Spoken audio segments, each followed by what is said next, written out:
In recent years, prominent figures in Christianity have made headlines for their stances on controversial issues such as abortion or homosexuality.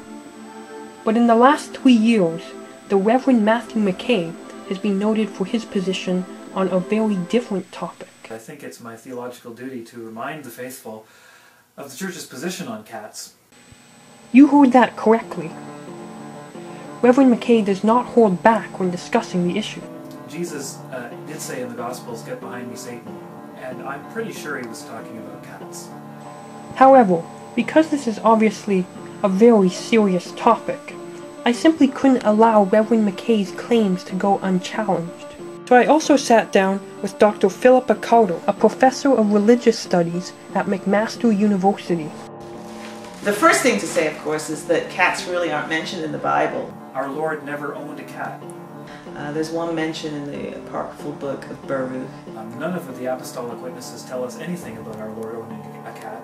So what can we conclude from this? And that's a clear indication that he was in fact a dog person. That's probably because there is a certain degree of awe when the writers were thinking about cats. Cats, like the poor, will always be with us, but we don't have to like it, do we? So we can conclude that either that the biblical writers weren't interested in cats. One wonders why people wouldn't just buy beaver pelts and put them on their couches and sort of do that when they were bored. Or we can conclude that maybe they were so much a part of their daily life. I mean, the veterinary bills alone would be much lower. It wasn't necessary to talk about them. Have you ever owned a couch with a cat, especially a leather one? It's not pretty. Because very often biblical texts are directed at things that are prohibited or have a direct impact. If we're all supposed to have cats, what are all these dogs for? On what the biblical writers believed God required. Lions were involved in the destruction of the Church's first apostolic witnesses and martyrs.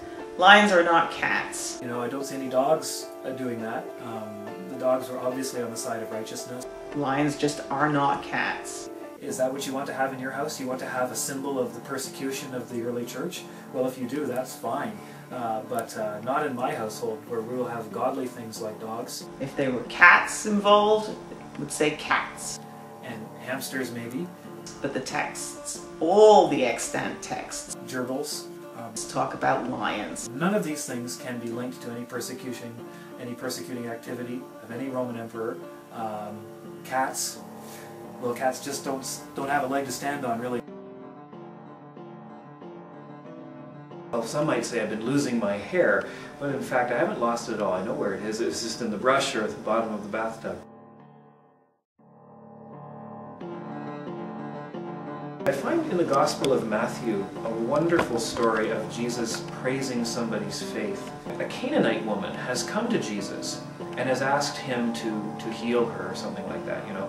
And Jesus responds by saying, you know, in a very problematic turn of phrase, I grant you, he says, you know, it's not fit for the children's food to be given to dogs. The woman says to Jesus that even the dogs get the crumbs that fall from the master's table. Jesus is taken aback. He's astonished. I mean, it doesn't say that he is, but I bet he was. He says, that's an excellent point.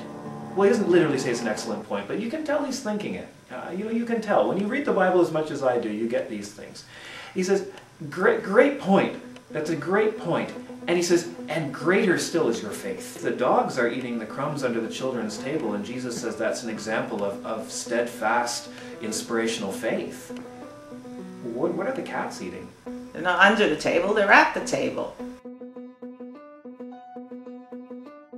In the book of Revelation, chapter 22, we get the list of all those who do not make it into the New Jerusalem, and it says, outside are the dogs and sorcerers and fornicators and murderers and idolaters and everyone who loves and practices falsehood.